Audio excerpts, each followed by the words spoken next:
Emir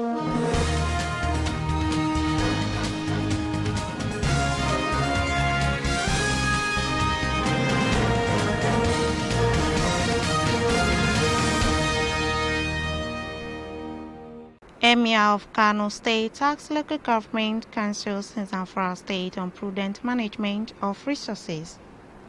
JAMB to review commencement date for 2020 admissions. Nigerian Army underfunded, says Senator Undume. On business, Senator insists UBA management must appear before committee. And on the international scene, President Buhari mourns Dr. Dapo Williams, respected UK-based Nigerian.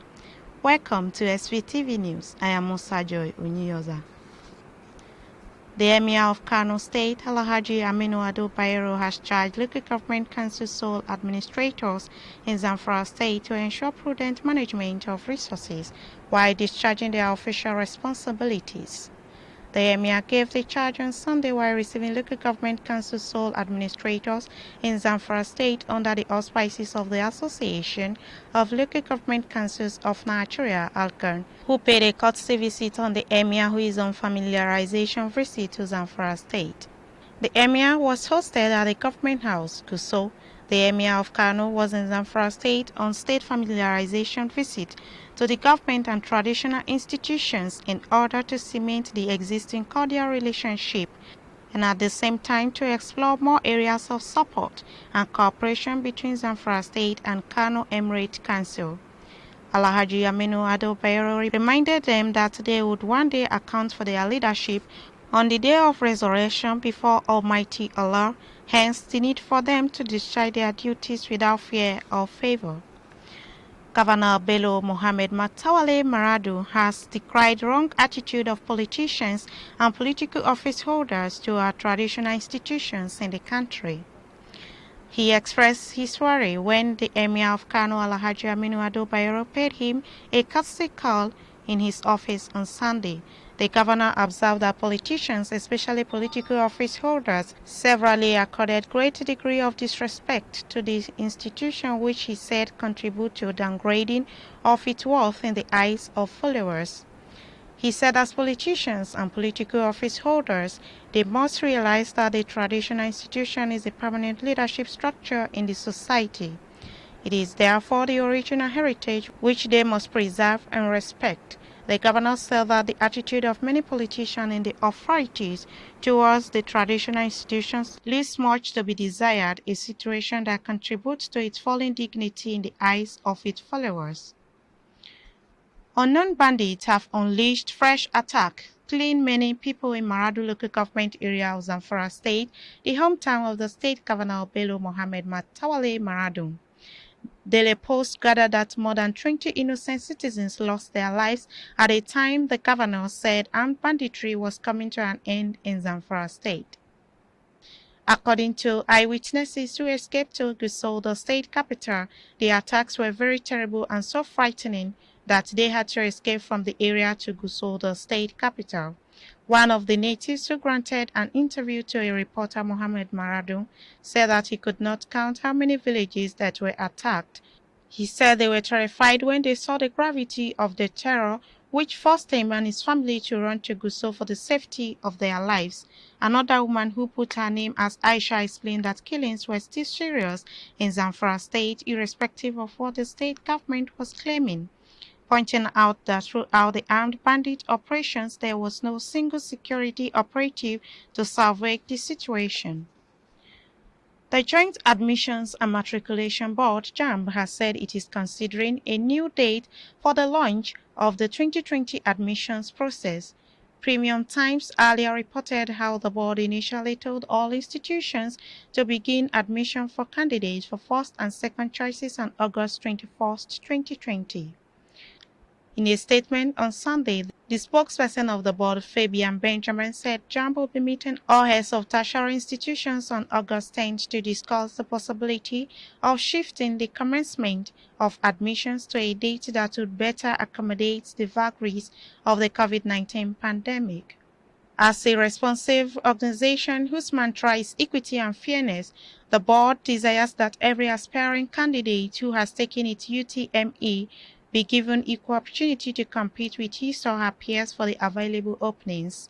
This is the reason for its call for another meeting with all the institutions with a view to amending the earlier and mutually agreed dates for the conduct of post-UTME screening and other processes. The Chairman, Senate Committee on Defense and Deputy Chairman, Senate Committee on Anti-Corruption, Senator Aliu Magatakarada-Wamako says no fewer than 778 orphans from across Sokoto State will benefit from second phase of the disbursement of grants by the International Islamic Relief Organization. The International Islamic Relief Organization is an arm of the Muslim World League based in Makkah, Saudi Arabia, and largely funded by the Saudi Arabian government. Senator Wamako, who is also a member of the Muslim World League, disclosed this on Sunday in Sokoto when he addressed newsmen shortly after monitoring the ongoing screening of the second phase of the beneficiaries of the invaluable gesture. According to the former governor of Sokoto State, no fewer than 2,000 orphans were captured in a survey conducted about 11 years ago. They were to benefit from the gesture to alleviate their sufferings as well as enable them to pursue education. The Vice President of Nigeria, Yemi Osibajo, has criticized the habit of Nigerian elites influencing the appointment of judges. He disclosed that the major reason for such interest is to get favor, warning that if the country leaves it to the system that is going on at the moment, the nation is clearly heading in a wrong direction. He said it will not augur well for Nigeria to allow interest, whether private, political group, influencing how judges are appointed. The Vice President, a professor of law and senior advocate of Nigeria, said this on Saturday at a webinar team selection and appointment of judges lessons for Nigeria. The program was organized by Justice Research Institute and monitored by the cable newspaper. Many Nigerian judges have been accused of corruption and miscarriage of justice due to alleged pressure from authorities and vested interests. The act and others make many Nigerians doubt the integrity of the nation's judicial system. Lagos State recorded 107 new cases of COVID-19 on Sunday, at the highest of the 437 new infections recorded across Nigeria in the last 24 hours. Plateau State and Abuja had the highest daily infections on Friday and Saturday, respectively. According to the Nigerian Center for Disease Control (NCDC), a total of 46,577 cases have been confirmed so far in Nigeria. The Infectious Disease Agency on its verified Twitter handle on Sunday night said 3 fatalities were recorded from the virus on Sunday, pushing the total number of confirmed deaths from the virus to 945. The NCDC said out of a total of 4,577 infected persons, so far more than 33,000 have recovered and have been discharged after treatment in the country's 36 states and the Federal Capital Territory. The 437 new cases were reported from 17 states, Lagos with 107 cases, FCT with 97 cases, Plateau with 18, Kaduna 32, Ogun with 30 cases, Kwara with 24, Ebonyi 19, Ekiti with 17, Oyo with 8 cases, Borno, Edo with 6 cases each, Kano with 4 cases, Nasarawa, Osho, and Taraba with 3 cases each, while Gombe recorded 2 and Bauchi with 1 case. Lagos is the hardest hit state with about a third of Nigerians' cases, over 15,000, recorded in the country's commercial capital. The second most affected place in Nigeria is Abuja, the capital city, with more than 4,000 cases. Nigeria has only tested nearly 320,000 out of the country's over 200 million population. A fresh controversy broke out between the Niger Delta Development Commission (NDDC) and the National Assembly over allegation on contract award to the members of the National Assembly. in a document cited by newsmen contained names of companies allegedly provided by National Assembly to the NDDC to award contracts before the lawmakers could harmonize the 2020 budget of the commission. Newsmen reported that the Niger Delta Development Commission has again listed 23 companies that allegedly benefited from contracts awarded by the commission. The contracts were awarded and paid between March 17 and 26, 2020. The 23 companies got a total of 9 trillion naira contract from the NDDC, with the highest going to one. Granfork Global Services Limited was awarded a contract titled Emergency at Operodo Kiwe Local Government Area and was paid over 580 billion on March 17, 2020. The chairman, Nigerian Senate Committee on Army, Senator Ali Ndume, has revealed on Saturday Nigerian Army is fighting insecurity in the most difficult way due to underfunding. The Nigerian Army, according to him, deserve commendation considering their effort in putting armed bandits, kidnappers, and cattle rustlers on the run despite challenges on fighting equipment, but with those at their disposal, normalcy has returned to numerous dangerous areas. Senator Ndume, who spoke in a joint press briefing with Chairman House of Representatives Committee on Army Alhaji Abdulrazak Namdars, where both jointly expressed satisfaction with the success recorded so far by the Nigerian Army in fight against all forms of criminality in the Northwest sub-region. Senator Ndume revealed that the two committee chairmen on Army were at the Super Camp 4 Faskari, Katsina State Saturday to assess the success recorded so far in the ongoing operation by the Nigerian Army under Operation Sahel Sanity. Speaking to journalists, the Senate Chairman Committee on Army, Ali Ndume, said they asked a pilot to fly low in order to see how farmers are faring this farming season, and they were elated to see some part of the forest from Kaduna to Katsina, and said they realized that some social activities are fully returned, including farming, the areas that only had criminals could reach before. The Action Democratic Party (ADP) has instituted a court case at the Federal High Court, Abuja, seeking the court to disqualify the candidate of the APC. Running mate of the candidate of the All Progressives Congress in the September 19th governorship election in Edo State, Gani Audu, is embroiled in a certificate forgery case. Documents submitted to the Independent National Electoral Commission (INEC) show discrepancy in his academic qualifications and other means of identification, Vanguard reports. The discrepancy appear in several documents and show a trace similar to the inconsistencies found in the academic credentials of the sacked Deputy Governor of Bayelsa State, Bayo Baraku Madeji, who caused the APC to lose the state after the Supreme Court ruled that its certificates were defective, thereby nullifying the party's ticket in that state's recent governorship election. The ADP is asking the court to rule that the certificates submitted by Audu are forged and that he was not fit to stand for the September 19th governorship election in Edo State. President Muhammadu Buhari has approved the establishment of a Judicial Commission of Inquiry under the Tribunals of Inquiry Act to investigate the alleged financial impropriety and management of recovered assets leveled against the suspended acting chairman of the Economic and Financial Crimes Commission, Ibrahim Mago. Members of the panel include Justice Isa Ayo Salami, retired, North Central Kwara as chairman, DIG Anthony Obizi Michael, South as Deputy Chairman. Others are Mohammed Abubakar Babadoko, North Central as member, Hassan Yahya Abdullahi, North Central member, Mohammed Shamsuddin, Northwest member, Douglas Sigweme, Southeast member, and Barrister Kazim Atitebi, Southwest as Secretary. It could be recalled that Magu was arrested on July 6, 2020 in front of the Wuse office of the EFCC and directed to appear before Salami-led panel. It is important to state that certain witnesses have testified against Magu, while the latter was said to have been served with the allegations and terms of reference on Saturday, August 8, 2020. or known as Lent, on Sunday stormed the residence of Azubuike Kwebalo, the senior special assistant to Governor Willie Obiano on security, leaving him dead after allegedly stabbing him with a kitchen knife.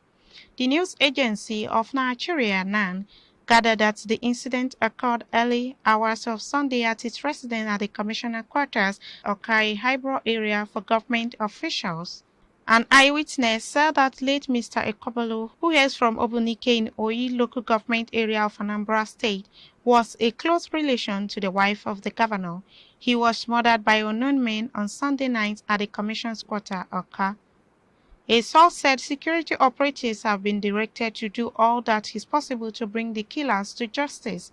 Confirming the incident in a statement, the spokesman of the police command in the state, Haruna Mohammed, said one suspect who was seen in the premises have been arrested. Let me quickly take you to our business desk for the business update.